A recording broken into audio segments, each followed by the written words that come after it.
Hello everybody, welcome back to my another English daily practice. As you can see, I have come here for practicing purpose.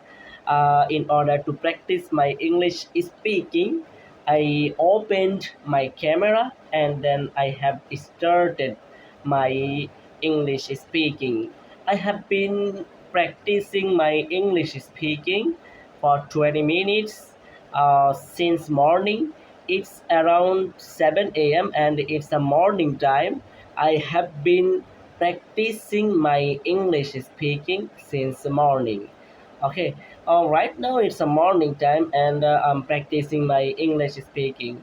It's very crucial for our improving journey.